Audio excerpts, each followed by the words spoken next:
Saludos, buenas noches. Noche del jueves 25 de febrero, tiempo cuando ya estamos prácticamente apurando la semana, ya que mañana por fin ya es viernes, pues tiempo para un capítulo más de Y, para un capítulo más de La Y Asturiana, una jornada esta en la que comenzaremos hablando de cine con Ismael Juárez, después de arqueología y prerrománico con el arqueólogo y medievalista César García de Castro. También habrá tiempo para hablar de ecología con Luis Laria del CEPESMA y también hablaremos de los bomberos de Gijón con una publicación, un libro a cargo de Javier Granda que repasa los 125 años del cuerpo y, según algunas mujeres, ¿qué cuerpo?, del de los bomberos de Gijón. Bueno, pues todo esto y más con la lengua de signos española, pues la vamos a tener tan solo dentro de un momento aquí en Y, en esa Asturias Televisión cabecera, y comenzamos.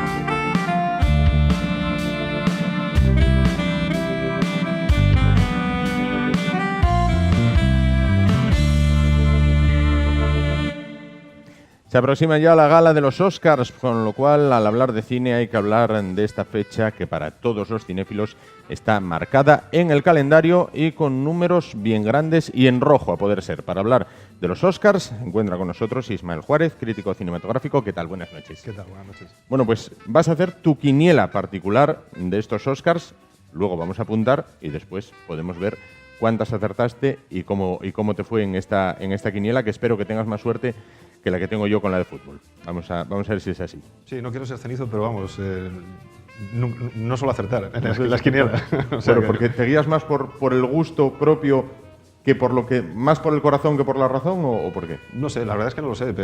También hay que tener en cuenta que los Oscar no siempre siguen criterios cinematográficos. Siguen otro tipo de criterios, incluso a veces cuotas que tienen que ver con, bueno, esta persona ha sido nominada tantas veces y nunca ha salido. Claro. Bueno, ocurre en todos los premios seguramente. Pero no sé, o sencillamente que no se me da bien las quinielas. Bueno, pues a mí las del fútbol tampoco, ya te lo digo. Vamos con la mejor película. La apuesta para la mejor película es... El Renacido, sí. El Renacido es la apunta a que...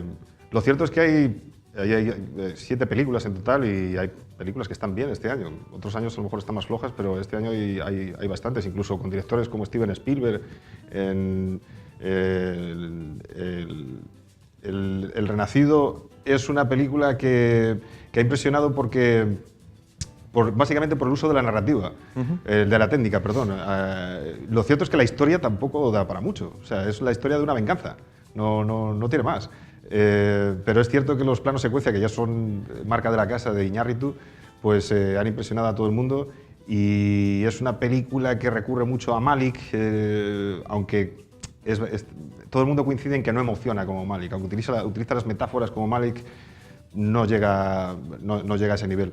De cualquier forma, es una película que es una película de aventuras. Ya digo que la trama es muy simple. Es un tipo que le ataca a un oso, no estoy descubriendo nada, viene en toda la sinopsis, le ataca a un oso, además está basado en hechos reales, le ataca a un oso, unos tipos le dejan abandonado y el tipo va a vengarse porque al final sobrevive. A vengarse de los tipos. Eso es. No del oso. Sí.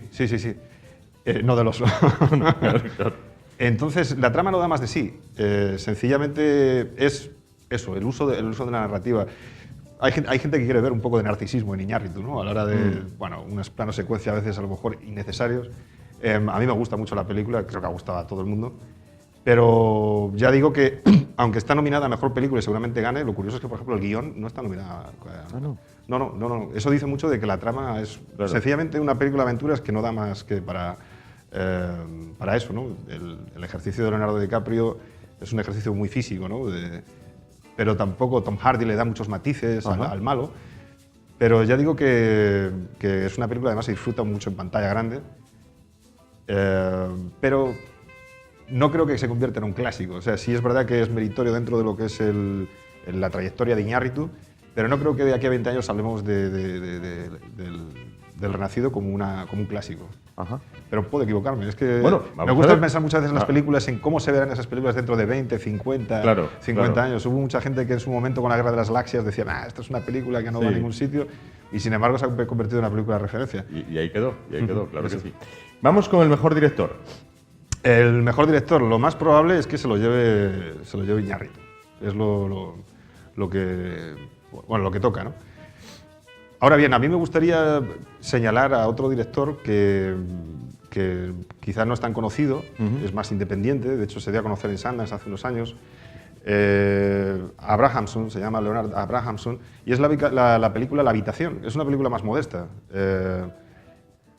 Tampoco es que la trama sea demasiado complicada. No voy a desvelar demasiado, tampoco, pero más o menos en lo que viene en la sinopsis, se trata de una mujer que está secuestrada por un hombre de 12 años y tiene un niño, y ese niño piensa que ese mundo es el mundo.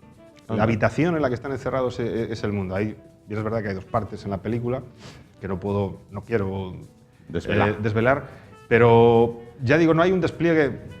No estamos hablando de grandes travelings ni una fotografía impresionante. Y de hecho la película recae en los actores, tanto en la madre como en el niño, que el niño no está nominado. Ya sé que es polémico esto de nominar a los niños, pero hay veces que hay niños que lo hacen especialmente bien en una película, Claro. y el niño lo hace especialmente bien en esta película. Parece una niña, de hecho. Tiene el pelo largo. Sí, y es que yo ahí cuando la vi de espaldas... Sí, parece, pero es un niño. ¿Será de Podemos? Claro, lo mismo sí, según lo vi de espaldas, oye... Bueno, tiene su razón de ser incluso lo del pelo largo, ¿no? Que hay que ver la película. Claro. La cuestión es que podría haberse convertido en una película melodramática, incluso morbosa, y no, la película sigue unos derroteros, ya digo, no quiero desvelar nada porque es mejor descubrirla poco a poco, pero es una película que puede gustar a todo el mundo y al mismo tiempo es una película que reflexiona, ¿no? No es la típica película de una mujer que la secuestra, ni Claro. un malo muy malo. No, es una película que te hace reflexionar sobre la vida y sobre el amor y sobre que la vida, las cosas cambian. Y el final a mí me pareció especialmente emocionante sin caer en esos finales de Hollywood de violines y lágrima fácil, ¿no? Y es verdad que es una coproducción canadiense-irlandesa, ¿no? Entonces yo esta película, yo sí la recomiendo. Es una película, ya digo, más modesta, sin tanto espectáculo Hollywood, pero es una película que me gustó mucho. Habrá que verla. Bueno, actor principal. El actor principal, todas las quinielas dicen que va a ser Leonardo DiCaprio, ¿no? Es lo que dicen, Leonardo DiCaprio. Yo he de decir, a lo mejor contra la opinión de mucha gente, que a mí tampoco me pareció impresionante la interpretación de Leonardo DiCaprio. La película está muy bien, pero tal vez como el guión no es impresionante, pues Leonardo DiCaprio, eso sí, hace un ejercicio físico increíble, ¿no? O sea, que nadie niega su gran interpretación, pero tal vez porque el guión no da para más, me parece correcto que esté nominado y que gane. Pero yo, por ejemplo, se lo daría más bien a Bryan Cranston, que la mayor parte de la gente lo conocerá por la serie Breaking Bad. Lo cierto es que es un actor secundario que lleva varios años en películas como Argo o como Salvad al soldado Ryan, pero siempre, ya digo, de secundario, escondido. De hecho, seguramente mucha gente ni siquiera lo ubica en esas películas. Y cuando saltó realmente a la fama fue con esta serie. Aquí es protagonista absoluto, es la película, ya digo, Trumbo, que es la vida o la trayectoria de Trumbo, que fue uno de los 10 de Hollywood que fueron censurados por Hollywood en la caza de brujas. Sí. Estaba afiliado al Partido Comunista y en aquella época pues, eso era un desliz que no se consentía. El tipo fue a la cárcel y cuando vino de la cárcel no le contrataban. No solo a él, sino a mucha gente. Claro. Pero él siguió escribiendo, siguió cobrando, pero sin poner su nombre, bajo llave, bajando su caché, obviamente, muchísimo. Y aún así consiguió ganar Oscars. Por ejemplo, Vacaciones en Roma, todo el mundo la conoce, de Gregory Peck y Audrey Hepburn, pues el guionista fue él, pero en los créditos no aparecía él. Lo cierto es que en el año 60, pues a raíz de la película Espartaco, sí. Pues finalmente figuraron sus letras. Hay En la película se cuenta cómo fue que al final es rehabilitado, tiene que ver con el inicio de la época Kennedy. Ajá. Y finalmente, bueno, él siguió haciendo guiones, incluso acabó dirigiendo una película en la que él era guionista, Johnny cogió su fusil, que es todo un clásico antibélico. Y bueno, lo cierto es que él consiguió rehabilitarse. Al final de la película te dicen que bueno, alrededor de solamente 10% de las personas que fueron censuradas en aquella época pudieron regresar y bueno, él regresó triunfalmente. Ajá. Pero en realidad, en cierta forma, es una excepción que confirma la regla. ¿Quién es en Salvar al Soldado Ryan? Porque no lo ubico. Es uno de los soldados que aparece, o sea, uno de los del pelotón que van a buscar. No es del pelotón, es uno de los casi figurantes. Aparece, tiene Vale, es que lo estaba fijando ahora en él y digo, madre, vi 100 veces Salva a los Soldados Ryan y no ubico a este hombre. Pero ya digo que es un secundario que aparece así en grandes producciones, pero que no ha tenido una importancia muy allá. Vamos con la siguiente, mejor actriz. Mejor actriz. Hay buenas actrices este año. Por ejemplo... bueno, no me voy a enrollar, porque básicamente podrían ganar cualquiera de las que están ahí, podrían ganar. Larson, por ejemplo, que es la actriz de La Habitación, podría ganar. De hecho, muchas quinielas dicen que podría ser ella, podría ser incluso La Concesión, que se le hace a la película. Kate Blanchett, ya que se ha convertido en la reina de la interpretación, dicen que es la sucesora de grandes actrices, ¿no? Bueno, estas cosas que se dicen. La cuestión es que no creo que se la den, aunque bueno, sí podrían dárselo, ¿por qué no? A Charlotte Rampling. Es una película no menor, sencillamente que es una película británica que bueno, pues en los Oscars no tiene su relevancia, pero ya le dieron el premio el año pasado en Berlín y en esa película, bueno, el peso de la película reside en ella. Es una película que quizás no todo el mundo le gusta porque es una película muy lenta, en la que bueno, es un matrimonio mayor, estamos hablando ya bueno, no sé, alrededor de 70 años, sí. Un matrimonio mayor en el que van a celebrar su aniversario, sus 45 años de casados, y en ese momento el marido recibe la noticia de que una antigua novia que había tenido él, pues ha aparecido. Él había viajado con esa novia a un lugar del norte de Europa, habían tenido un accidente y ella pues acabó enterrada en la nieve, en el hielo, y allí se quedó. Al cabo de 45 años, más tiempo, pues le escriben y le dicen, ha aparecido. Todo eso desencadena una situación en la que bueno, aparecen celos, aparecen una serie de preguntas dentro de un matrimonio de tantos años y ya digo, el peso recae en Charlotte Chaplin, una actriz de largo recorrido, que a lo mejor el gran público pues, no es tan impactante como Blanchett o como otras que hemos mencionado.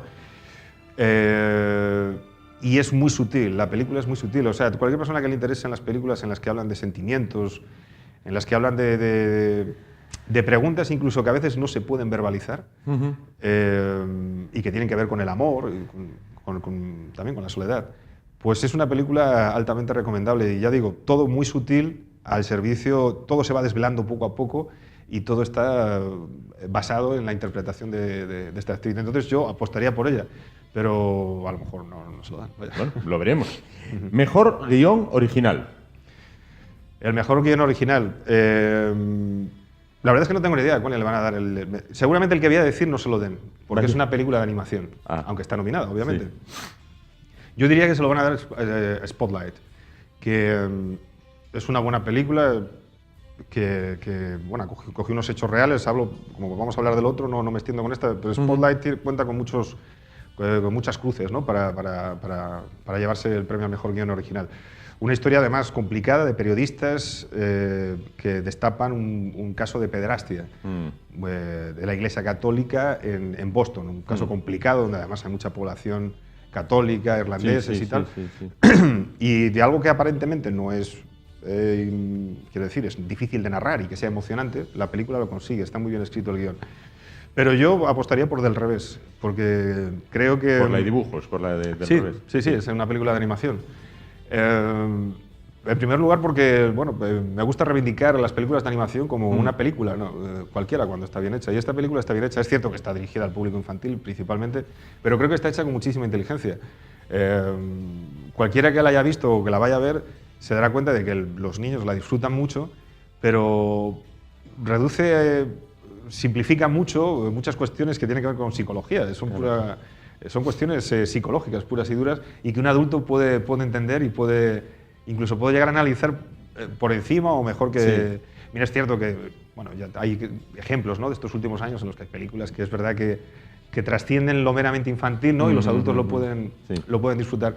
Pero esta película, ya digo, el único pero que le pondría es, bueno, ese énfasis que pone siempre en la familia, pero que tiene que ver mucho con Hollywood, ¿no? Sí, sí. Que es como que todo nace de la familia, todo acaba en la familia, a veces es como demasiado insistente, ¿no? Pero bueno, aceptando esos criterios de Hollywood, ¿no?, que además se repiten en casi todas las películas. Año tras año. Año tras año, sí. Ya digo, esta película me parece bastante ingeniosa y una película que como adulto yo he disfrutado. He disfrutado mucho y creo que está muy bien hecho el guión. Dicen que van a hacer secuelas de ello. No lo sé si eso será cargársela, no sé. Pero... Me tocará verlas y te lo contaré. Sí. Sin duda me tocará verlas. Mejor largometraje de animación. Pues el mejor largometraje de animación va a ser Del revés. Estoy casi seguro de que se va a llevar el premio. Pero sin embargo me gustaría destacar otra película que el registro es completamente distinto. Esa sí que es para adultos, no es para críos. Se llama Anomalisa y es de Charlie Kaufman, que principalmente es conocido como guionista en películas como La mente de John Malkovich o Olvídate de mí, que también hace unos años tuvo mucho éxito. Es una película que seguramente no le va a gustar a todo el mundo. Anomalisa es una anomalía. Es una película en la que indaga en la soledad, indaga en el día a día, incluso en el vacío del ser. O sea, tiene mucho de... Es un poco como es Kaufman, ¿no? Desde un punto de vista un poco anómalo, analiza algo muy cotidiano. Es verdad que a mucha gente le puede exasperar la película, porque acabo de ver, ¿no?, que él estaba paseando ahí por un pasillo. En ocasiones puede tirarse varios minutos, lo que sería un plano secuencia en una película normal, en la que aparentemente no ocurre nada, pero la atmósfera que crea es agotadora. Y luego, por otra parte, hay una serie de guiños que en una película de imágenes reales sería más complicado, en la que todos los personajes tienen la misma voz, hasta que un personaje tiene una voz distinta. O sea, todo está lleno de... No es simbolismo, es sencillamente... Todo tiene su porqué, como en todos los guiones de Kaufman. Entonces, yo es una película que también recomendaría. Y que no se está llevando más premios precisamente porque está Del revés. Y Del revés le está tomando la delantera, ¿no, claro, Lisa? Claro. Y por último, mejor cortometraje. El mejor cortometraje. Pues, mira, te voy a ser sincero. No he visto prácticamente ningún cortometraje de los... Espero que hasta ahora lo haya sido también. Que no empieces a ser sincero a partir de este momento. Sí. Bueno, pero quiero decir que no he visto la mayor parte de los cortometrajes. Ajá. Y el cortometraje elegido es en la categoría de cortometraje documental. Hay de animación, de ficción y luego de documental, que es normalmente además ni siquiera tiene visibilidad. Si he elegido esta película, que es Last Day of Freedom, que todavía no la han estrenado, El último día de libertad, es porque recientemente entrevisté a las directoras de este cortometraje. Entonces he tenido oportunidad de conocer, de verlo, que todavía no se estrena en España, y también de seguir, digamos, cómo fue el proceso. Lo cierto es que ellas no son directores profesionales, es su primer cortometraje. Son artistas, han estado haciendo ilustraciones, temas relacionados con media. Ellas son pareja tanto en la vida real como en el, bueno, a nivel artístico, ¿no? Lo cierto es que una de ellas colaboraba con una asociación a favor, no, en contra de la pena de muerte. Básicamente lo que registraba era testimonios de personas que pudiesen ayudar a salir gente del corredor de la muerte. Y vio que había testimonios muy interesantes y bueno, los propusieron hacer algo más con ello. Les dijeron que sí y entonces cogieron a este hombre que es Bill Babbitt y que cuenta la historia de su hermano, de cómo él no estaba bien de la cabeza, su hermano ya tenía un problema, pues se cayó de pequeño, aún así fue a Vietnam sin haber pasado las pruebas, pero los marines dijeron, no pasa nada, vete a la guerra. El tipo llegó trastornado de Vietnam y en uno de esos, por culpa de ese estrés postraumático, acabó cometiendo un crimen. Lo cierto es que fue el propio hermano el que le convenció que se entregara, pero acabó en el corredor de la muerte. Todo eso lo cuenta en media hora y lo cuenta con animación. Ellas han usado la técnica de que es rotoscopia, que sobre imágenes reales, digamos, recrean... sí, como vemos en el... Eso es. Y todo el documental sigue la voz de Bill Babbitt, que es el hermano de este hombre que estuvo en el corredor de la muerte. Es una película distinta, ya digo, con un trasfondo en el que se habla del racismo en el sistema judicial, sobre la pena de muerte, y es una película que emociona, sobre todo la voz de Bilbao Baite. Ellas dijeron, le elegimos porque era un buen contador de historias, y lo cierto es que es una película que emociona y que es muy original. Es un documental, sí, pero está hecho con animación. Cuando menos es original, sí. Ellas me dijeron que no saben todavía cuándo lo van a estrenar aquí en España, pero yo espero que sea este año y que la gente tenga la oportunidad de verlo, porque me parece Además habla de derechos humanos, y cuando les he preguntado qué relación, quiero decir, un europeo puede decir, bueno, esto es un tema muy de Estados Unidos, ¿no? El racismo en el sistema judicial. Ellas, que además, aunque viven en Estados Unidos, una es británica y la otra es israelí, dijeron que, bueno, que en Europa existe un problema de derechos humanos, incluso un problema de empatía, ¿no? Contra personas que son víctimas del sistema. Y en ese sentido, pues esa relación existe con la película. La película trata el cortometraje trata de poner el foco sobre todo eso, en gente que son víctimas del sistema, ¿no? Los pequeños números, como decían, las pequeñas personas frente a grandes sistemas. Eso también está ocurriendo en Europa, claro, en otros términos, sin que haya pena de muerte. Pues esta es tu quiniela, esta es la quiniela de Ismael Juárez para la noche de los Oscars. Queda anotada, queda grabada, damos fe como los notarios. Ya sabes, es cierto. Y con lo cual, pues vamos a saber lo que se acertó y lo que no. Para la próxima semana, ¿qué tema podemos abordar? Pues vamos a hablar de las pioneras del cine español. Digo pioneras, las primeras directoras, que durante mucho tiempo, no solo en España, sino en la mayor parte de los países, incluido Estados Unidos, no ha habido muchas directoras de cine. Incluso ese machismo existe hasta el día de hoy. Es verdad que los Goya este año, bueno, ha habido algo más, pero aún así, si nos fijamos en las encuestas, en las cifras, hay pocas directoras, creo que supone el 7%, de fotografía ocurre lo mismo, y donde más mujeres hay, curiosamente, es en peluquería, vestuario, pero lo cierto es que hay una serie de pioneras que se pueden contar con la palma de la mano y que sería bueno recordarlas porque algunas de ellas, de hecho, tienen películas que son muy meritorias y además hay que tener en cuenta que lucharon contra todo un sistema muy machista y muy complicado, y más en España, que además hubo que atravesar toda una dictadura. Entonces, claro. Pues hablaremos de ellas y de sus obras, será el próximo jueves. Ismael, muchísimas gracias una semana más por estar con nosotros. Y eso sí, de cara a Semana Santa hay que hablar de películas de romanos y películas de ámbito Semana Santa, llamémoslas así. Todo llegará. Todo llegará, sin duda. Pues muchísimas gracias. Gracias a Ismael por hablarnos de cine, por hablarnos de esa noche de los Oscars. Nosotros nos vamos ahora a publicidad, tan solo un momento, y volvemos para hablar de libros que tienen que ver, una publicación que tiene que ver con los bomberos de Gijón. Hasta ahora.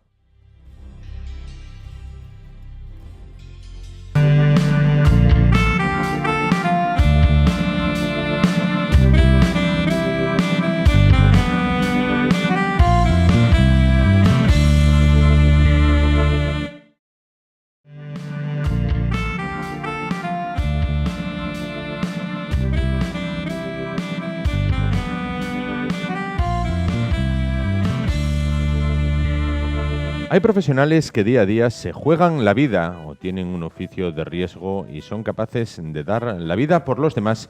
Bueno, pues ese es su empleo. Son policías, guardias civiles, Policía Nacional y también los bomberos. Bueno, pues vamos a hablar a continuación de los bomberos de Gijón, un cuerpo que cumple 125 años y con este motivo, bueno, pues se ha editado una publicación cuyo autor se encuentra esta noche con nosotros. Se trata de Javier Granda, geógrafo y en este caso escritor, al menos de este libro, ¿no? 125 años luchando contra el fuego, los bomberos de Gijón. Bueno, ¿por qué este libro?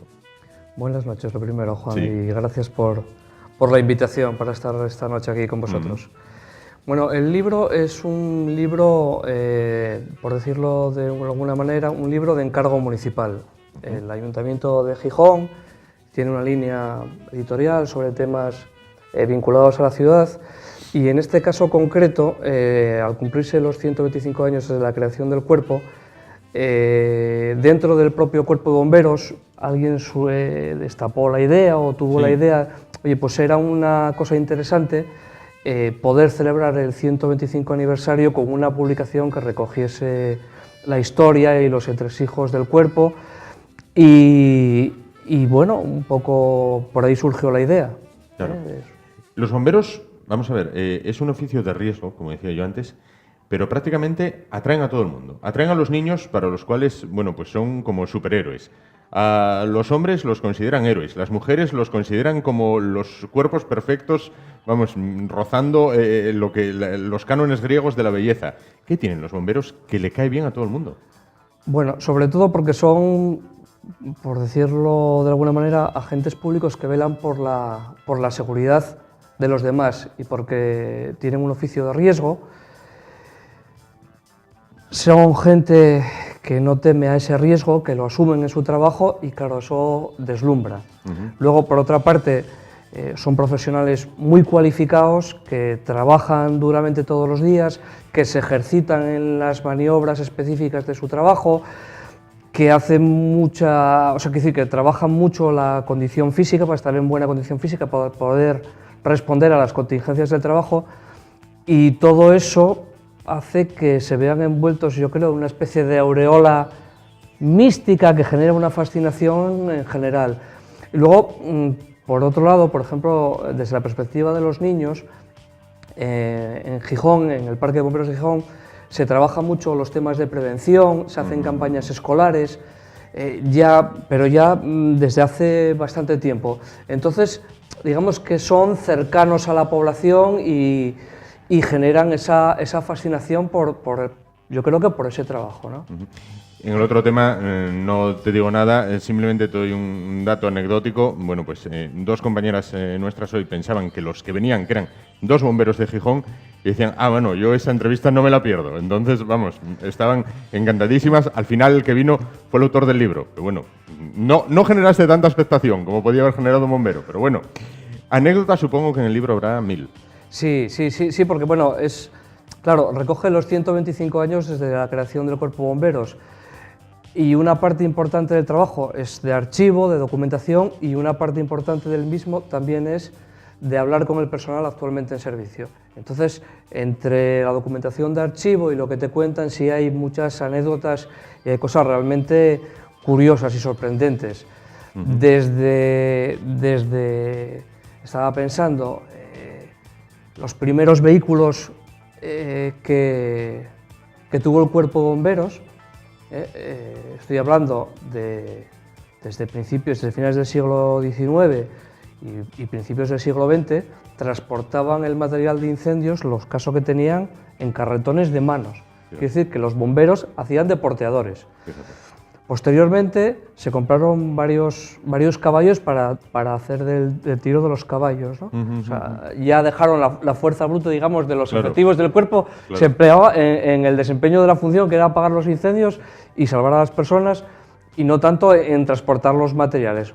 Bueno, pues en los años 40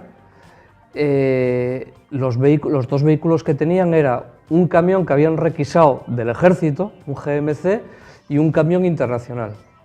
Es decir, que hasta el año 62 el Cuerpo de Bomberos de Gijón no tuvo un vehículo expresamente adquirido y acondicionado como vehículo de bomberos. La gran novedad llegó en el año 57, que se adquirió un chasis de un vehículo Hopkins que fue carrozado por los propios bomberos gijoneses.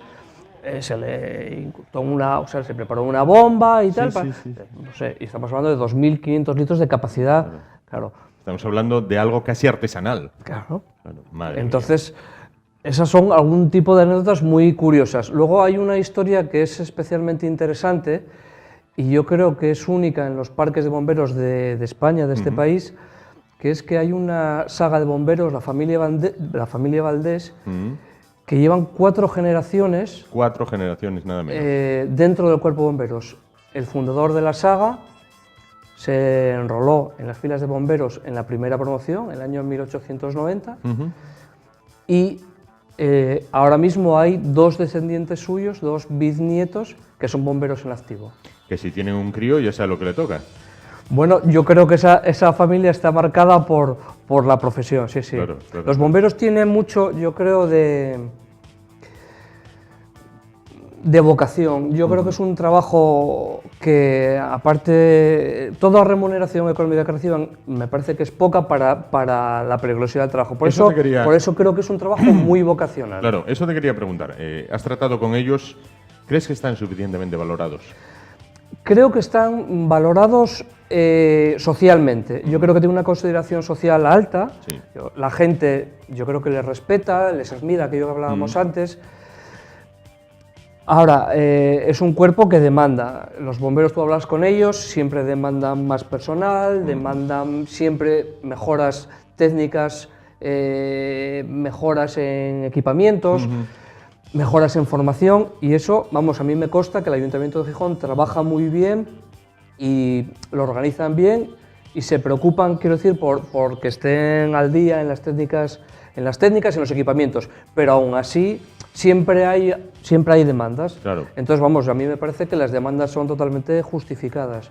Claro, entre unas causas y otras, se jubila gente, el Estado limitó el acceso de las tasas de reposición de funcionarios, con lo cual, bueno, las plantillas se van desequilibrando. Se va limando, claro. Eso es, claro. eso es. Oye, por otra parte, ¿cómo ha evolucionado el oficio? Al margen de esa evolución que nos comentabas, bien curiosa, ¿no? De ir primero tirando ellos del carro hasta que se adquirió el primer vehículo de una manera casi artesanal. ¿Cómo ha evolucionado lo que es el oficio de bombero? Claro, yo lo resumiría muy fácilmente. Pasaron de ser unos héroes que se enfrentaban al fuego prácticamente, se puede decir, casi a cara descubierta, con unos medios mínimos, un casco de cuero los primeros y un uniforme, a ser unos técnicos altamente cualificados. Es decir, que tienen unos protocolos de actuación, que cada uno sabe su rol dentro de la salida de la emergencia que tienen que hacer, está estructurado,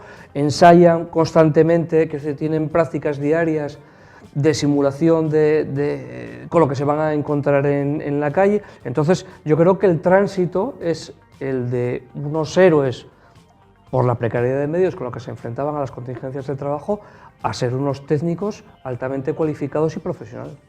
Supongo que en el libro lo recoges.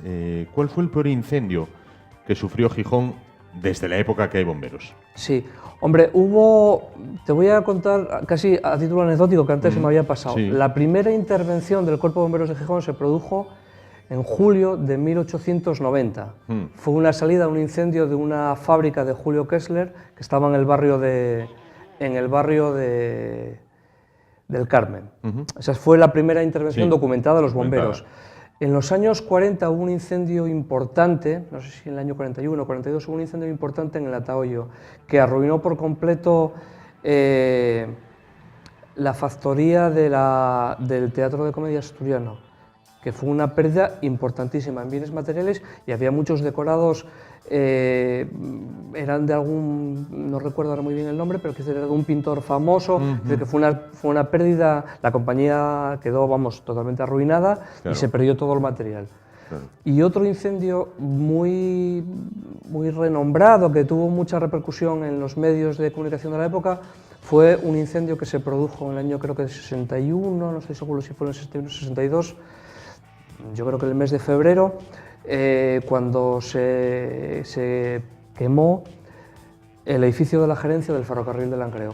Duró varios días y, a pesar de que los bomberos se emplearon a fondo, se movilizó prácticamente todo el parque, no consiguieron salvar el edificio. Y para poner en valor el trabajo de los bomberos gijoneses, por ejemplo, es curioso, el gerente de Ferrocarril de Langreo, en aquella época era Carlos Roa, un ingeniero muy famoso y conocido en Gijón, salía alabando el día siguiente en el Voluntad el trabajo abnegado y todo lo que hicieron los bomberos por intentar hacer frente a aquel incendio. Claro. Oye, supongo que, como muchas otras cosas en España, la guerra civil marca un antes y un después, en este caso en los bomberos de Gijón, ¿no? Sí, fue un momento traumático para los bomberos de Gijón, porque tenían un parque estable. Inicialmente el parque de bomberos era, los primeros años me refiero, a poco menos que un almacén donde guardar enseres, que poco a poco fue dotado de un teléfono para recibir las primeras ayudas, pero no era un edificio estable. Iba, según el ayuntamiento, alquilaba locales Sí. por ahí dentro de la ciudad, en sitios que podían ser convenientes, y cuando terminaba el alquiler tenían que buscar otro edificio. Bueno, al comienzo de los años 20 se creó el arquitecto municipal Miguel García de la Cruz hizo un proyecto para un edificio estable, y digamos que el Cuerpo de Bomberos ya tenía un edificio moderno y Sí, funcional sí. y capaz. Con lo cual los bomberos podían entrenar perfectamente, los vehículos de la época tenían posibilidad de manejarse y hacer las prácticas ahí y tal. Bueno, pues ese edificio quedó totalmente destruido durante la guerra. Claro. Porque estaba situado enfrente del cuartel de Simancas, que claro, era el antiguo claro. colegio de la Inmaculada, Claro. y solo se salvó la torre de prácticas, que es un elemento singular dentro del parque de bomberos. Y supongo que también las plantillas se verían Entonces, reducidas. efectivamente, claro. entonces prácticamente el cuerpo quedó desintegrado, perdieron los materiales y los bomberos hubo un momento que dejaron de funcionar. Claro, claro. Entonces, al acabar la contienda, hubo que reedificar el parque, que fue, curiosamente, el arquitecto director de las obras, el que generó el proyecto, era Abelino Díaz y Fernández Omaña, que fue uno de los grandes arquitectos de Asturias, muy vinculado a la obra racionalista. De hecho, el Parque de Bomberos tiene una impronta racionalista, es un edificio espectacular, y era, en su condición de arquitecto municipal, el director del cuerpo. Entonces este hombre Claro, sabía claro. perfectamente las necesidades ¿Qué era lo que y necesitaban? proyectó un Claro. edificio que se ajustaba como un guante a una mano a lo Sí, que sí, necesitaban sí, los sí. bomberos. Perfecto, entonces. Este era un hombre muy comprometido, sabía muy bien quiero decir, tenía una carencia por el tema de los bomberos, era director, pero aparte no era un cargo honorífico, sino que ejercía como director del cuerpo de bomberos. Entonces él tenía muy claro que para que funcionase bien el cuerpo, los bomberos tenían que ser profesionales. Sí, Hasta sí, esa fecha, los bomberos no eran profesionales.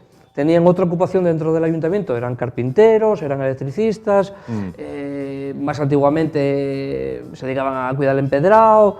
Claro. O sea, tenían otra ocupación para ganarse el sustento. Sí, sí, sí. Eran avisados cuando había un incendio. Cuando había un incendio, ¿no? De hecho, una de las funciones del guardaparque era ir a casa de los compañeros a avisarles cuando había una notificación de un incendio. Madre Entonces, mía. claro, eso en una ciudad moderna como pretendía ser Gijón no era viable. Claro.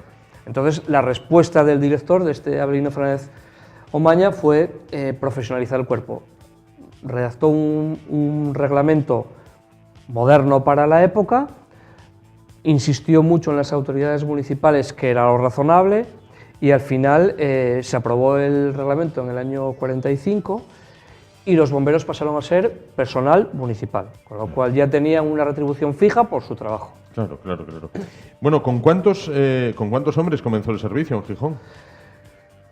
Bueno, vamos a ver, se creó, como decíamos, en el año 1890 y yo creo, estoy hablando de memoria, creo que eran 20 números, o sea, 20 bomberos, un director, un director, 4 cabos, 2 cornetas y, o sea, 25 personas. 25 personas. ¿Con cuántos cuentan en la actualidad? A la fecha de terminar el libro, creo que eran 87 efectivos, pero es posible que sean algunos menos porque sé que había habido, desde que se presentó el libro, alguna baja por jubilación. Claro, que no se ha repuesto. Que no, de momento no. Están convocadas varias plazas para este año. Están convocadas varias plazas. Sí, sí. Oye, y finalmente, ¿por qué un geógrafo escribe un libro de bomberos? Bueno, la verdad es que reconozco que el libro fue todo un reto. Yo no tengo vinculación con el cuerpo de bomberos, entonces digamos que la motivación es doble. Me interesa porque, digamos, está dentro de mi ámbito de interés científico, de Sí, investigación, sí, porque sí. está vinculado con la historia de la ciudad de Gijón, Claro. que es uno de los temas que a mí me interesan especialmente.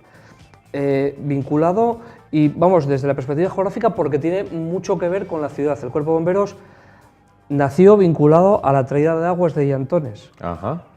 Es decir, que a veces que se nos pierde un poco la perspectiva. Claro, claro, Necesitaban claro. un adelanto técnico para sostener Sí, Entonces, claro, la traída de aguas permitía tener bocas de riego donde enchufar y abastecer, ¿no? Claro.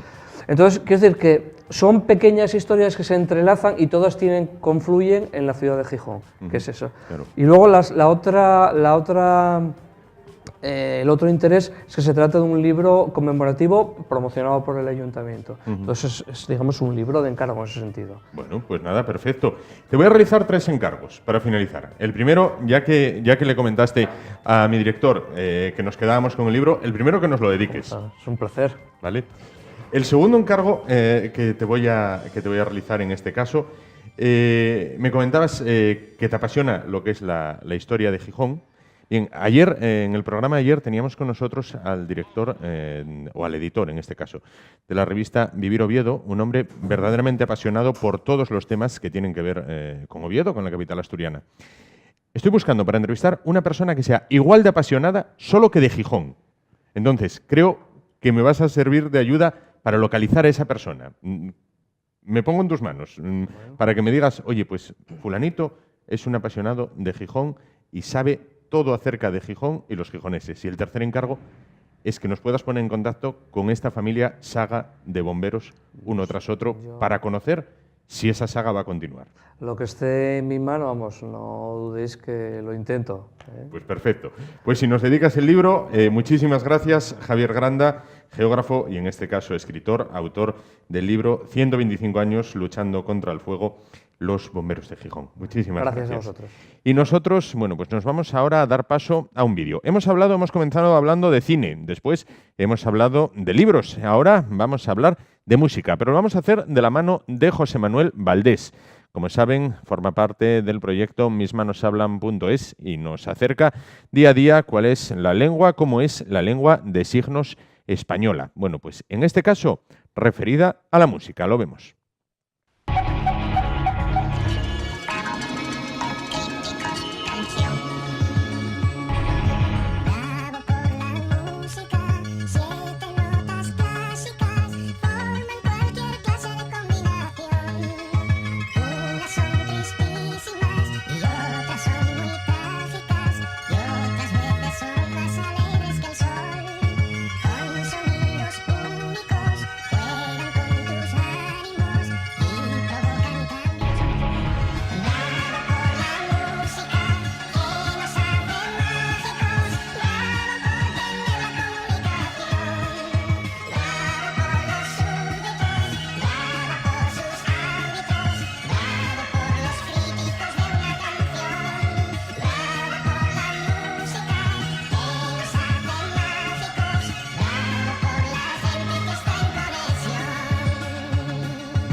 Continuamos después de la publicidad y lo hacemos hablando de patrimonio cultural en el Principado de Asturias. Durante estos días se está celebrando unas jornadas que tienen como protagonista al prerrománico asturiano. Para hablar de estas jornadas y también, cómo no, de ese patrimonio prerrománico, se encuentra con nosotros uno de los ponentes en estas jornadas. César García de Castro es arqueólogo y medievalista. ¿Qué tal? Buenas noches. Bueno, pues usted pronunciaba una conferencia esta misma mañana que llevaba por título 30 años de enfoques arqueológicos en el prerrománico asturiano.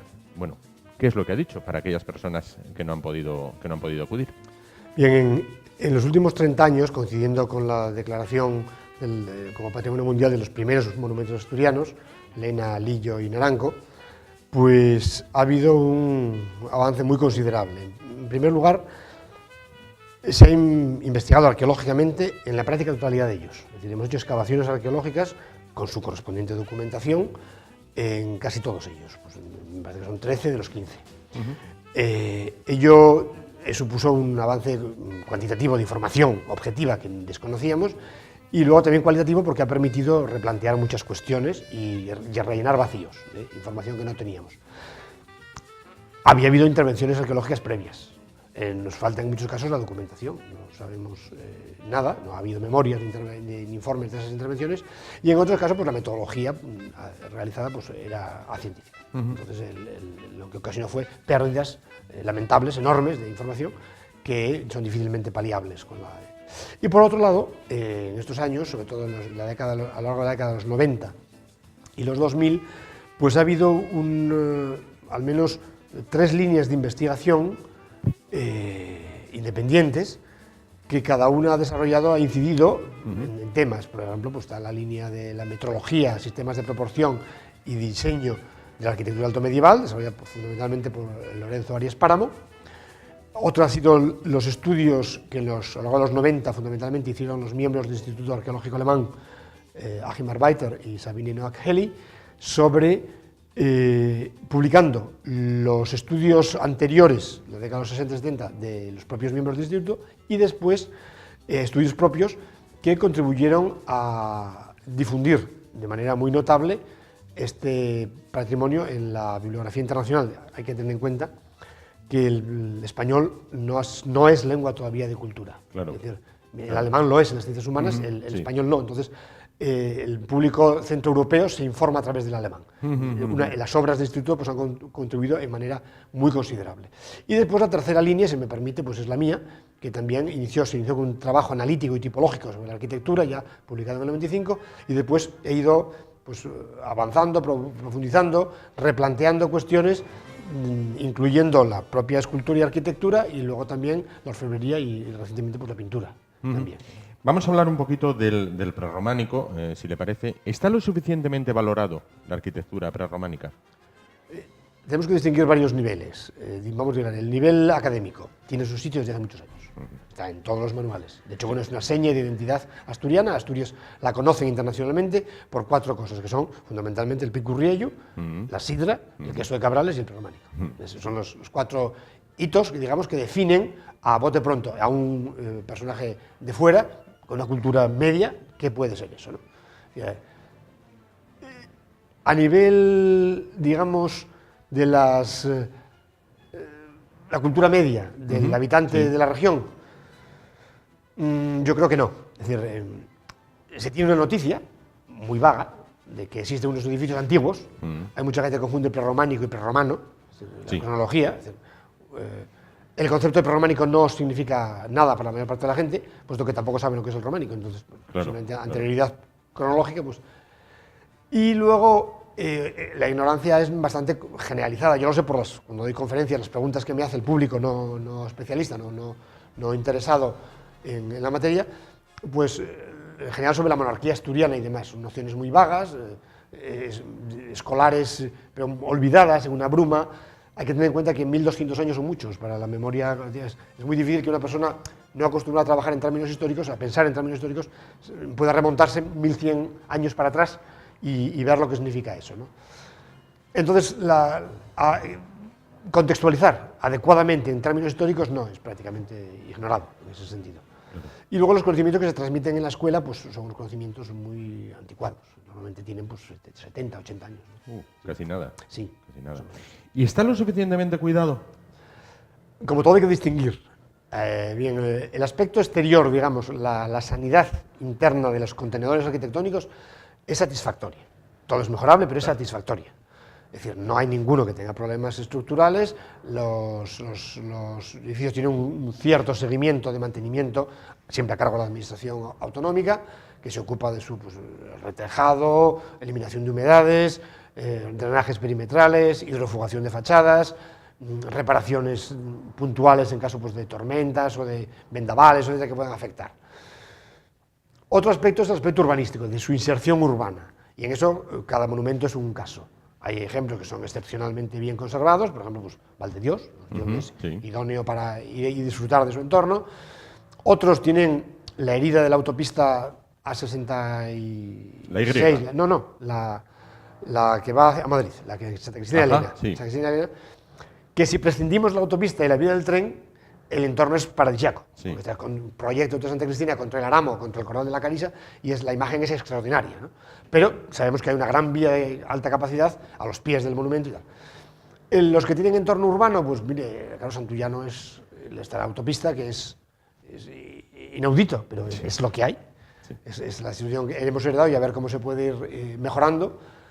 En otros casos, bueno, pues el entorno rural pues tiene una cierta degradación, puede ser mejorable, pues estoy pensando en Santo Adrián de Tuñón, o San Pedro de Nora, o San Salvador de Priesca, que son edificios, lo que es la aldea asturiana prototípica, pues tiene unas edificaciones adecuadas en unos casos y otros su tipología arquitectónica es penosa.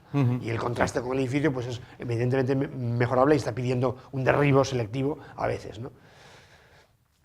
Y en otros casos pues hay agresiones brutales, por ejemplo pues el cementerio de Santiago de Gobiendes, que está pegado a la iglesia y le produce humedades y sin cuento, ¿no? Y en fin, cada edificio tiene su casuística. Claro, sí. Claro. Cuando vemos fotos, por ejemplo, de hace un siglo, de uno de los más emblemáticos, de Santa María del Naranco, se observa, creo, me corrige si me equivoco, que hay como una campana encima, o sea, como si se hubiera edificado. Es decir, lejos de conservar, lo que se hizo en algún periodo incluso fue fastidiar, quizás. Bueno, vamos a ver, Santa María del Naranco, la imagen que tenemos es la restauración de la imagen originaria después de la restauración de don Luis Menéndez Pidal del año 29 al 34. Él demolió las edificaciones barrocas que se habían construido a finales del 17, hacia 1690-1700, que eran la sacristía, la casa rectoral y una ampliación por detrás de servicios. Y en el propio siglo XIX, en la segunda mitad, se elevó esa gran espadaña que comenta usted. Entonces, claro, las actuaciones en el barroco han sido muy lesivas. La labor del arquitecto Pidal en los 35 años o 40 de actuación en los monumentos ha sido eliminar esos añadidos, esas excrescencias, digamos, ¿no? Que además eran excrescencias de muy mala calidad arquitectónica. Claro. Vamos a hablar, usted es, además de arqueólogo medievalista, bueno, ¿qué nivel de arquitectura alto medieval? Porque, como bien me decía antes, bueno, pues el medievo abarca 1000 años, sería, bueno, estaríamos días y días hablando de ello, ¿no? Pero bueno, alto medieval, ¿qué nivel de arquitectura alto medieval tiene Asturias? Hombre, el conjunto de lo que nosotros llamamos prerrománico, que es la arquitectura de los siglos IX y principios del X, es incomparable en Europa, es de primera.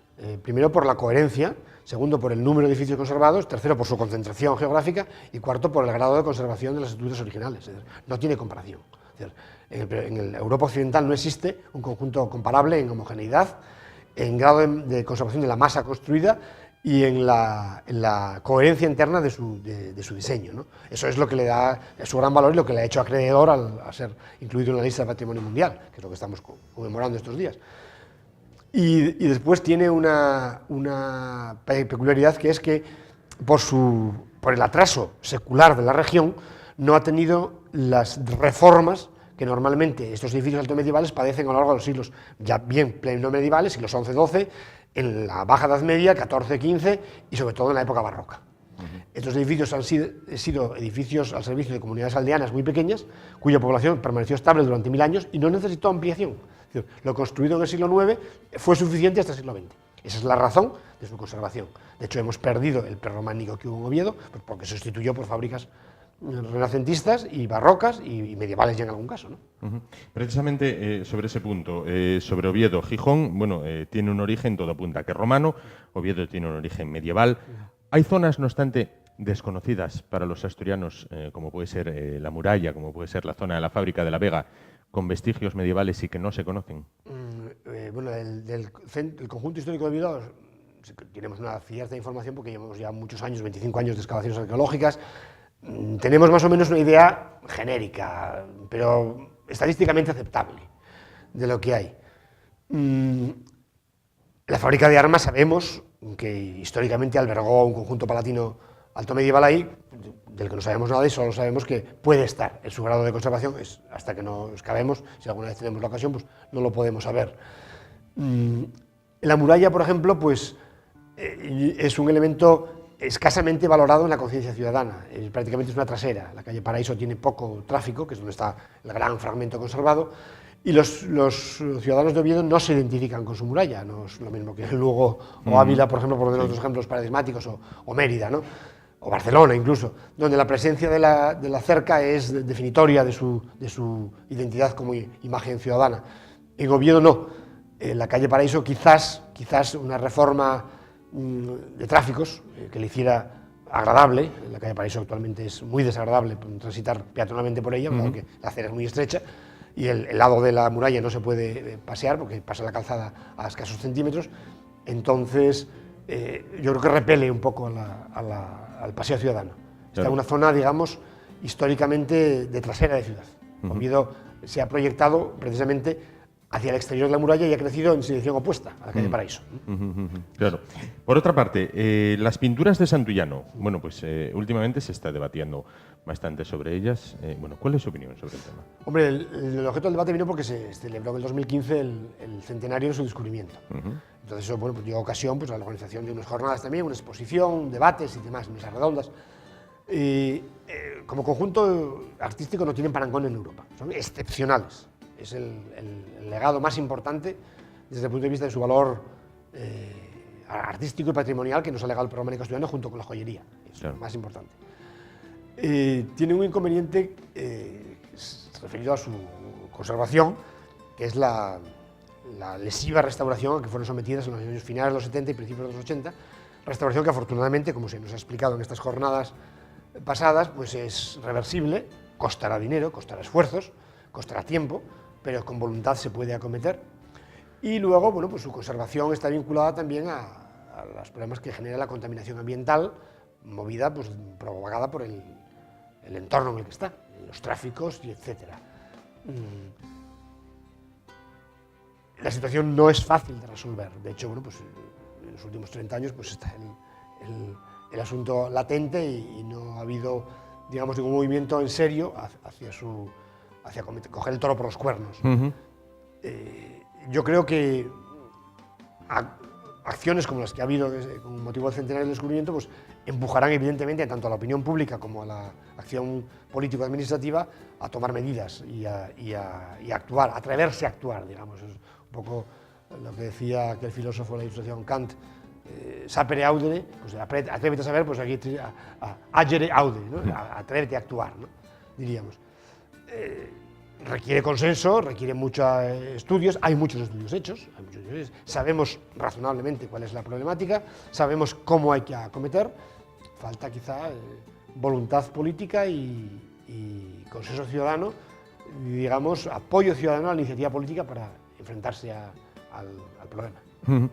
La autopista Y, la principal arteria de comunicación de la región, pasa a escasos 5 metros de la fachada de Santullano.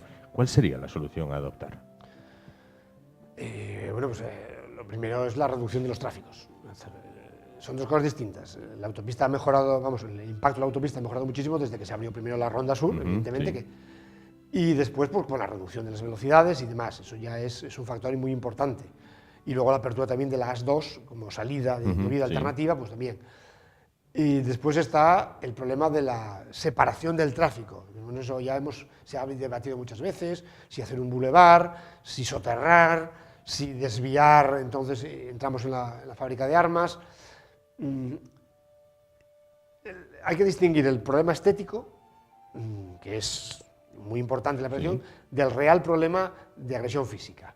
Una disminución de tráficos, por tanto disminución de contaminación, una adecuada protección del edificio, enfoscando, revestiendo sus paredes para evitar que haga eso de pantalla frente a los agentes contaminantes que se filtran por capilaridad, ayudados por la pluviosidad y la humedad, ¿no? Que son los que agitan el problema, pues ya con eso mejoraríamos notablemente.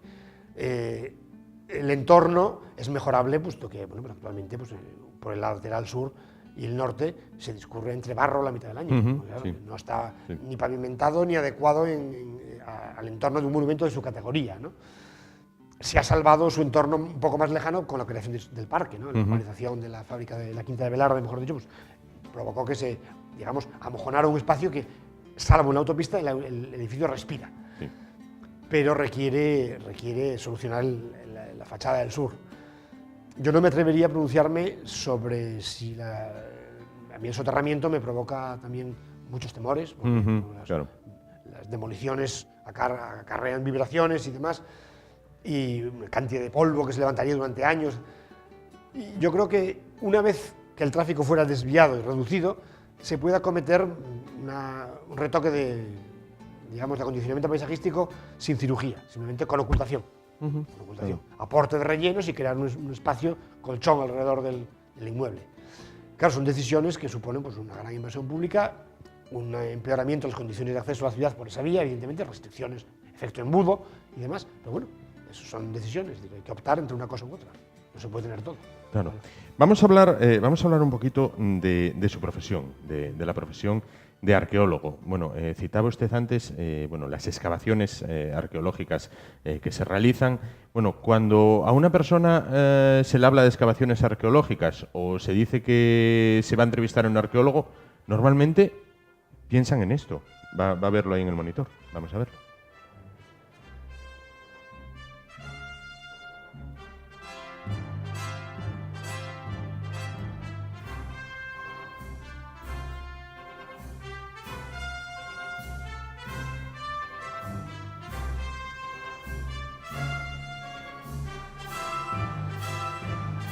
Supongo que nada más lejos de la realidad. Bueno, es una caricatura. Que cualquier parecido con la realidad es pura coincidencia, ¿no? Sí, bien, es una caricatura. La pregunta ya es reiterada en los foros.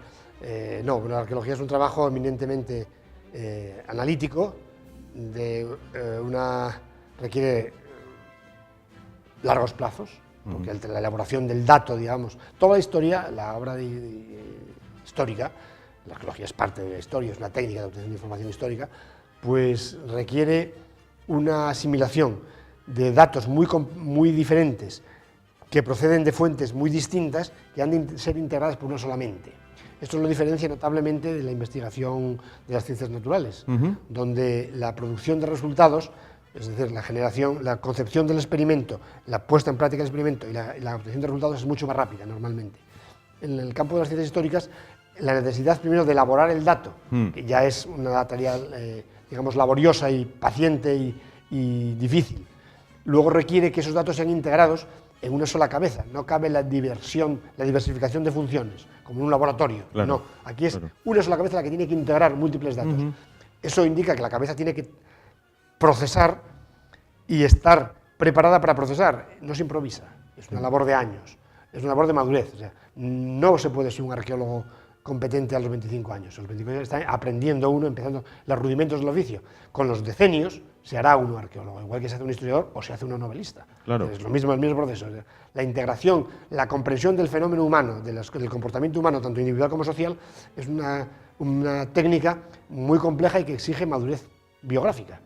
Es lo contrario, digamos, de la brillantez de un joven matemático o de un joven poeta. Si un joven poeta puede hacer una poesía extraordinaria a los 18 años. Pero un gran novelista no, salvo genios indudables, pero normalmente el novelista es una persona de madurez. Y un gran matemático puede resolver un problema a los 25 años y sin embargo un geólogo o un biólogo no. Claro. Porque es el mismo tema, es integración y experiencia, porque el objeto de la realidad que se investiga no es abstracto, es concreto, entonces hay que identificar la realidad. Y eso es una labor pues, que requiere experimentación duradera, de decenios. Luego los proyectos arqueológicos, la mayor parte de ellos no tienen, su inmensa mayoría no tienen hallazgos brillantes que nos montan en el mundo del tesoro. Sí. Eso es muy raro, ¿no? Lo único que hacemos son contextualizar las operaciones más cotidianas. Excavamos basureros, y gracias, cuando encuentras un basurero es extraordinario. Excavamos ruinas, excavamos desechos. Normalmente no damos con la obra maestra ni con el tesoro, es excepcionalísimo, ¿no? Y luego nuestra tarea es eminentemente analítica y tipológica. Es decir, ordenamos, clasificamos, volvemos a contar, damos vueltas otra vez a las variantes, comprobamos hipótesis dándole vueltas otra vez al proceso, un continuo que llaman los británicos el feedback, ¿no? Avanzamos y retrocedemos y volvemos a preguntar y otro paso más. Esa digamos, actividad intelectual es lo que hace la profesión, por un lado, apasionante biográficamente porque te imbricas en tu vida en ella, claro. Pero por otro lado, pues es desesperante para el que quiere resultados rápidos a corto plazo. Para finalizar, el Museo Arqueológico, el Museo Arqueológico de Asturias, bueno, gran desconocido para los propios asturianos. Normalmente lo son todos los museos arqueológicos, no es una característica que peculiarice al nuestro. Normalmente todos los museos arqueológicos son desconocidos, porque, bueno, por diversas razones, la materia pues no es atractiva per se, digamos, no incorpora valores estéticos como puede incorporar la pintura o la escultura. Después, porque requiere para su comprensión normalmente un conocimiento previo que la inmensa mayoría de la gente no posee y el museo muchas veces no se lo da tampoco. O sea, las presentaciones pues dejan bastante que desear en ese sentido, en general. Después, los museos arqueológicos, pues, para la inmensa mayoría de la gente son aburridos, en el sentido que, bueno, pues la reiteración de los tipos de piezas semejantes, pues, no estimulan, digamos, ¿no? Y suelen cargar al visitante, porque pues, las series de cerámicas, las series de objetos metálicos, las series tipológicas de restos de mosaicos o restos de villas o de fíbulas o de cualquier instrumento de ajuar que se conserve, pues aburre. No digamos ya la tecnología lítica del paleolítico, del neolítico, que es prácticamente inaceptable para el público en general. Y después tiene un inconveniente de que, claro, la imagen histórica del mundo que tiene un ciudadano corriente es tanto más torpe y borrosa cuanto más atrás nos vamos. Uno lo conoce normalmente mucho mejor la historia contemporánea, tiene más referencias de la historia moderna, la parte medieval resulta prácticamente desconocida, la parte antigua la ignora y la prehistoria es... Claro, entonces, nuestros museos son fundamentalmente prehistoria, historia antigua y algo de medieval. Entonces, hay muy poco que pueda llamar la atención al ciudadano medio enfrente a un museo de Bellas Artes, por ejemplo, pues que es pintura contemporánea, donde se puede ver reflejado, salen los telediarios, lo conocen los suplementos dominicales de los periódicos, que es los instrumentos de comunicación por los cuales esa gente completa su formación escolar, ¿no? Pues César García de Castro, arqueólogo y medievalista, muchísimas gracias por estar con nosotros esta noche, por acercarnos unas pinceladas de lo que están siendo esas jornadas que se están celebrando con el prerrománico como tema de fondo, bueno, y por acercarnos también, bueno, lo que es distintas visiones del prerrománico en Asturias. Muchísimas gracias a ustedes por estar esta noche con nosotros. Nosotros nos vamos ahora a publicidad, tan solo un momento, regresamos y continuamos con más temas de su interés. Hasta ahora.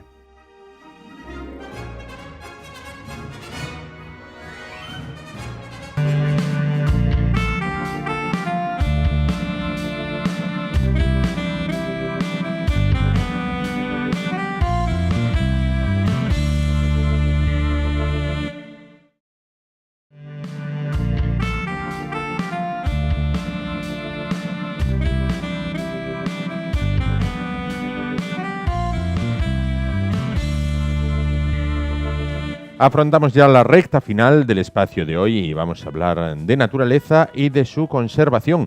Vamos a hablar de los peligros que tiene para la naturaleza en sí y para los seres vivos que habitan en ella. Bueno, pues algo tan común como lo que van a ver que hay sobre la mesa de este programa, sobre la mesa de nuestro plató de la Y, el plástico. Para hablar de todo ello se encuentra con nosotros Luis Laria, el CEPESMA. ¿Qué tal, Luis? Buenas noches. Muy buenas noches. Porque lo que es, iba a decir moneda de uso común, no moneda, sino artículo de uso común, que es el plástico, puede ser verdaderamente peligroso. Puede ser tan peligroso como que en total tiene al menos 65 componentes, de los cuales un 30% son cancerígenos. Otro alto porcentaje de ellos pueden llegar a provocar esterilidad, problemas de reproducción, tanto en especies como pueden ser mamíferos, como en nosotros mismos, por supuesto que también somos mamíferos, como en otras especies, como pueden ser incluso peces. Y después puede haber alteraciones que están supeditadas a otros factores que ahora se están estudiando, sobre todo problemas de Alzheimer y otros, digamos que enfermedades degenerativas, sobre todo como digo, en mamíferos. Claro. ¿Somos conscientes de lo que podemos dañar el entorno natural con estos productos o productos similares? Yo creo que somos conscientes, pero que lo asumimos sin darle la importancia suficiente. O sea, conscientes sí que somos, porque mirando este estudio, aquí tenemos un 60% de todos los elementos que tenemos aquí están compuestos por plástico. Ocurre que en una sociedad como la actual el plástico es algo casi podríamos decir imprescindible, ¿no? El problema está en el mal uso y en el final de lo que es estos elementos que tenemos. Ese final no lo hacemos de una forma adecuada y por lo tanto no se recicla. Al no reciclar estamos aumentando exponencialmente lo que son estos factores contaminantes que son tan sumamente degradantes, no solamente a nivel terrestre, sino a nivel oceánico. Sin duda alguna, lo que tendría que haber es, casi deberíamos de decir, parece que es un poco duro decir esto, igual que cuando nosotros compramos, por ejemplo, una cubierta para un vehículo y ya se nos cobra un porcentaje para el futuro reciclaje, tendrían casi que hacerse para todos los elementos precisamente de este uso para gestionarlos después y que se pudiese hacer un reciclaje, no que vayan a una cadena de recogida convencional y que queden enterrados como quedan el 70% de todos los plásticos que se producen en el planeta. Claro. Elementos como los que tenemos sobre la mesa, ¿cuál es el peligro práctico con el que se enfrentan los animales ante él? Pues con estos plásticos que tenemos aquí, aquí tenemos 3 tipos de plásticos. Este es un plástico que mata directamente porque cualquier tipo de plástico de estos, generalmente, cuando estamos hablando del medio acuático, muchísimas especies lo confunden y además en otras ocasiones no lo perciben. Imagínate una tortuga en muchas ocasiones esto lo está viendo a media agua o flotando incluso y lo va a confundir con una medusa. Claro.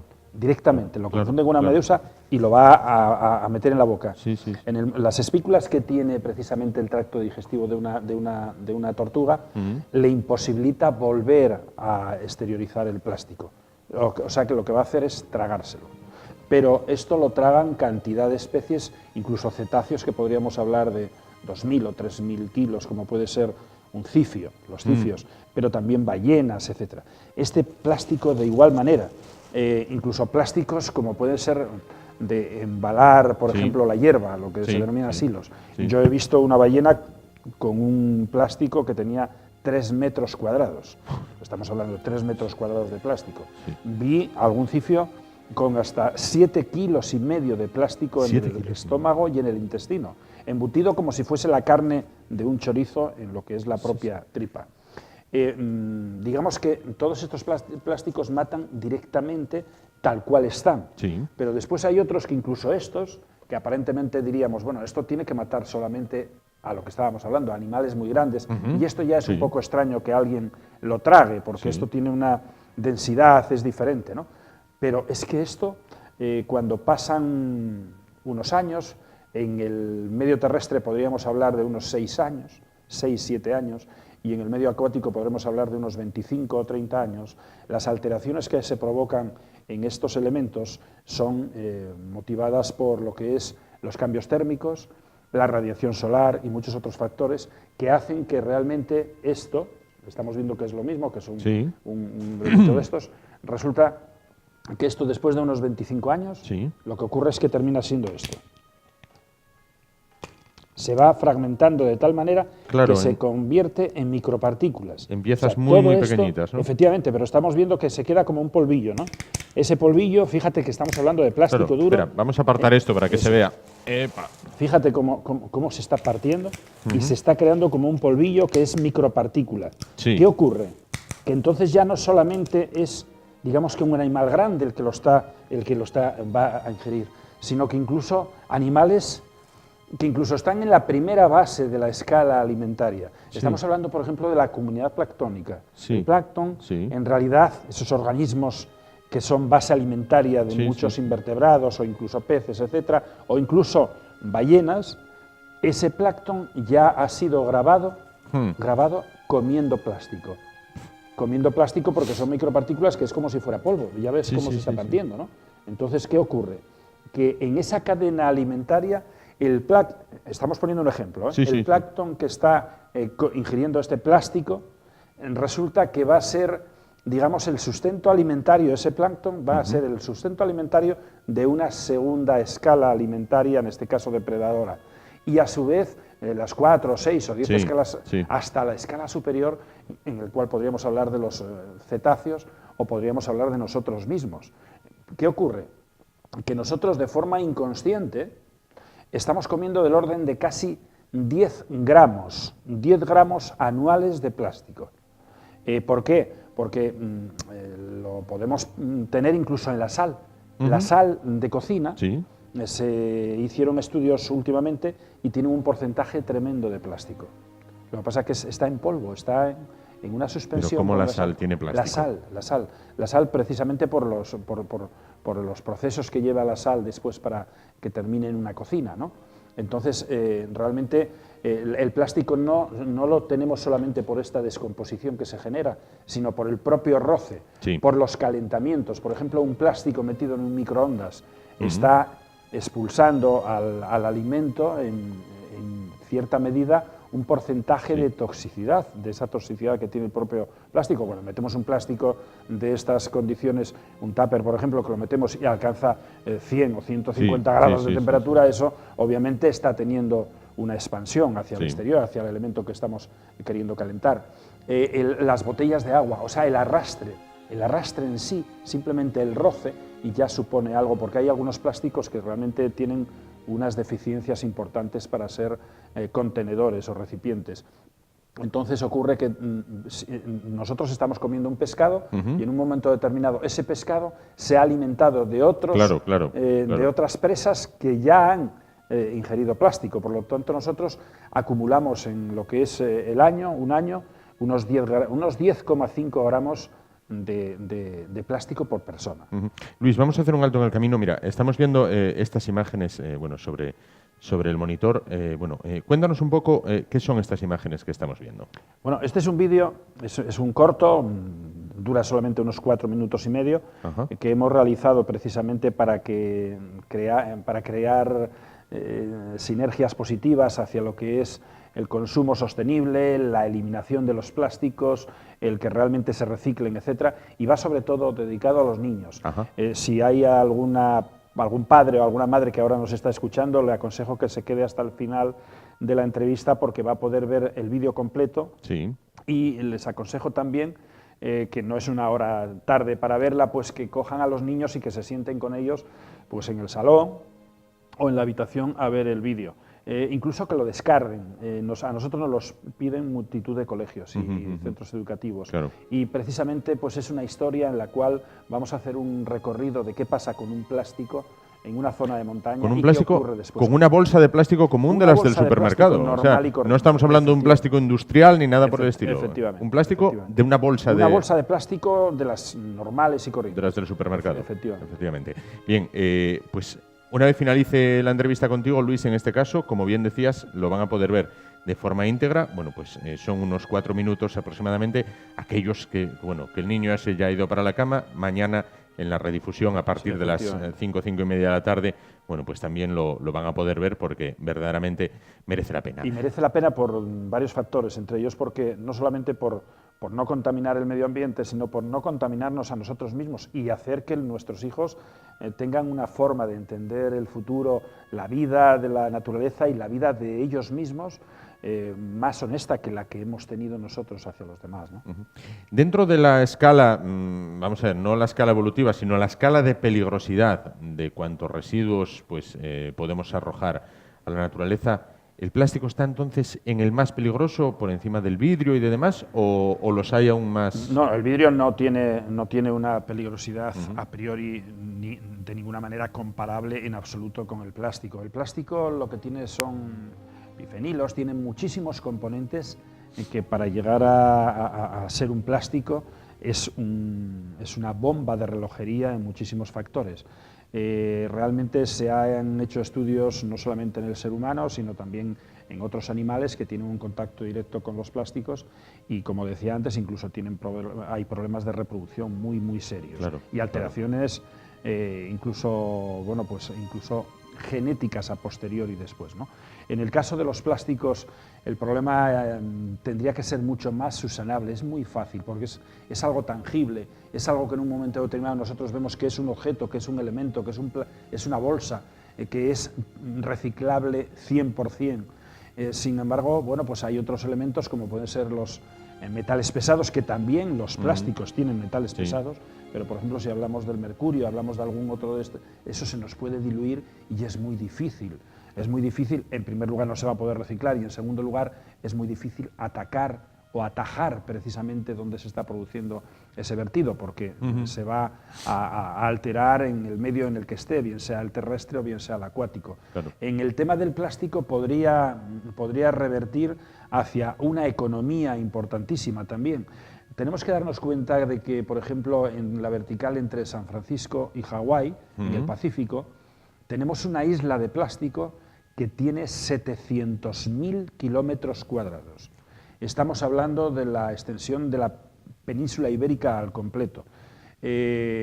Si realmente fuéramos conscientes de esa problemática, haríamos lo suficiente para que realmente esas cantidades tan inmensas de plástico pudieran ser recicladas.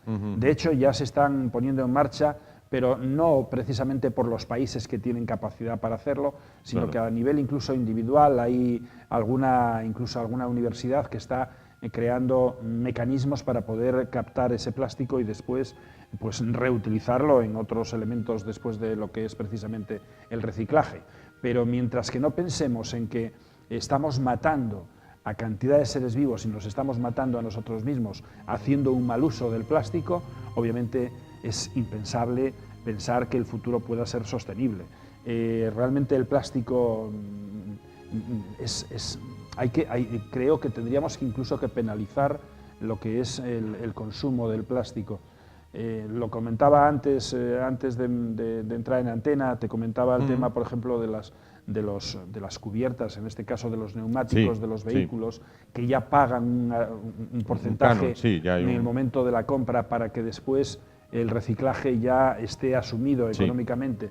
En el tema de los plásticos yo creo que hay que hacer algo similar, tristemente porque la sociedad no es capaz todavía de poner coto a ese mal uso, ¿no? Pero no hemos evolucionado nada en positivo en el comportamiento, quiero decir, no somos más cívicos ahora a la hora de salir a la naturaleza y decir, bueno, no voy a ensuciar, por esas campañas que se pusieron en marcha una tras otra. No, somos más cultos, pero no somos más cívicos, porque somos, digamos que, más irresponsables en cuanto a muchas de estas actuaciones. Por lo tanto, yo siempre parto de una base que una cosa es la educación y otra cosa es la cultura.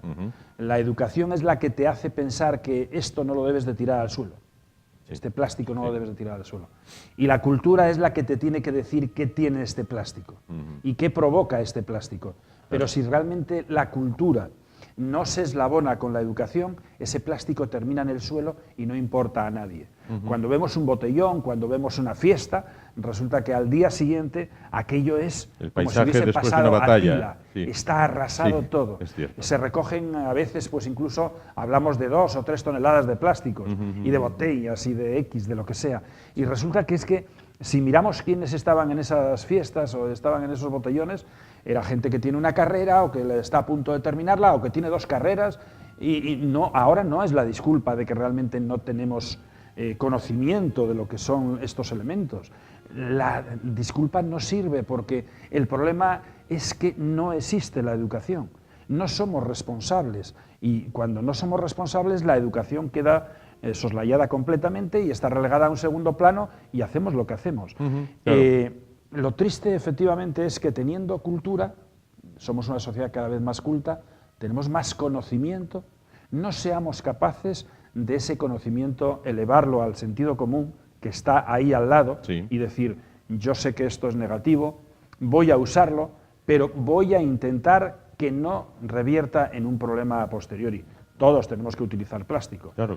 Todos tenemos que utilizar una bolsa en un momento determinado, tenemos que utilizar un envase como este, un teléfono que tiene también compuestos de plástico o cualquier cosa que tenemos a nuestro alrededor. Como digo aquí en el estudio, pues seguro que hay más de 30 cosas que están hechas con plástico. Pero lo que tenemos que hacer es ser consecuentes a posteriori y decir, eso va a ser reciclado. ¿Por qué? Porque además vamos a evitar tener que generar más daños medioambientales. Vamos a aprovechar esos recursos que tenemos y vamos a minimizar tener que hacer otros nuevos. Pues Luis, se nos agota el tiempo. Quiero que des paso, por favor, a este vídeo que has tenido la amabilidad de traernos y bueno, el que veíamos antes un fragmento, bueno, ahora lo van a poder ver las familias en casa de forma íntegra porque merece la pena. Y reitero, si alguien quiere el vídeo, que nos lo solicite. Un centro educativo, una persona particular que en un momento determinado tenga interés en él, que nos lo solicite y que lo haremos llegar de alguna manera. Es importante, es educar. Pues con ese fin lo emitimos a partir de este momento. Un vídeo realizado por el CEPESMA, un vídeo educativo en el cual, bueno, pues para toda la familia los peligros que supone, bueno, pues arrojar plásticos al entorno natural. Les dejamos con él. Nos vemos mañana. Hasta mañana.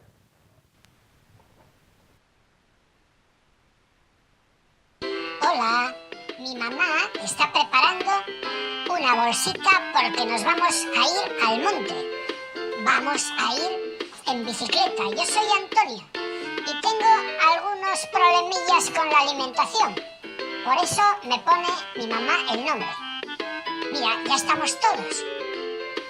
Vamos en bicicleta por un sitio muy bonito que hay mucha naturaleza y muchos animales, un río. Mirad qué cascadas más bonitas. Hay agua cristalina y transparente. Ahora vamos a comer. Estamos en un sitio muy bonito. Ñam, ñam, ñam, ñam, ñam, ñam, ñam. Está todo muy rico, todo muy bueno. Todo. Refrescos, tenemos aquí latitas. Y ahora vamos a andar otra vez en bicicleta. Pero qué cabreo. Vaya dolores que tengo en la rodilla. Me está cabreando esto. Lo tiro. Vaya, parece que está pasando el tiempo. Termina rompiendo la bolsa y se cae todo al agua. Están los pajaritos asustados. Los búhos, el martín pescador, las truchas y los salmones. Se asustan porque ven una bolsa que lleva mi nombre, Antonio. Fijaros, ahora llegamos al pueblo. ¡Uy! Mis amigos lo que hacen es tirar la bolsa en el contenedor de la basura. Bueno, yo he sido más libre, la tiré en el río. Uy, cómo pasa el tiempo. Ahora es de noche, mirad la luna. Fijaros, ya es agosto, ahora septiembre, octubre, noviembre. Noviembre más tarde y ya está helando y está muy frío. Y ya hay incluso nieve, está cayendo nieve porque estamos en enero. Fijaros cómo están ahí los carámpanos del hielo. Uf, ahora la bolsa se vuelve a mover porque ya el agua está de nuevo. Está el agua, otra vez la estamos viendo. Lloviendo, está lloviendo ahora. Fijaros, la primavera, las flores, qué bonito, ¿a que sí? Y la bolsa, mi bolsa, que sigue por ahí corriendo por el agua. Está llegando a la playa. ¡Uf! Esto ya es mucha agua, esto tiene que ser el mar. ¡Unos delfines! Fijaros, van a jugar con mi bolsa casi seguro. O sea que vaya favor que les hice. Tienen una bolsa para jugar y entretenerse. Mirad, pone Antonio, qué bolsa más bonita de plástico en el mar. Uy, sí, pero solamente juega el pequeño. El otro parece que no lo vio. Siguen jugando, saltando. ¿Se ha hecho de noche? Es de noche ya. ¿Qué harían con mi bolsa? ¡Es mi bolsa! Uy, la arena de una playa. A ver. Oh, un delfín que sale fuera del agua. ¿Y eso si viven en el agua? Uy, parece que está contento, se está riendo. ¡Ay, no! ¡No! Está echando sangre por la boca. Y ahora le cae una lágrima. ¡Ay, siento pena! Estoy sintiendo mucha pena. ¿Por qué sería? Uf, llega un camión de Cepesma. Lo va a salvar, seguro que le salva la vida. Uy, es un quirófano. Mal asunto, ¿eh? El delfín está en el quirófano. Lo están operando. Uy, pero ¿qué pasa? ¿Qué estará pasando? Uy, debe de estar muerto. Sí, está muerto. Le van a sacar las tripas. ¿Y ahora? El estómago. Uy, ¿qué tenía? ¡No!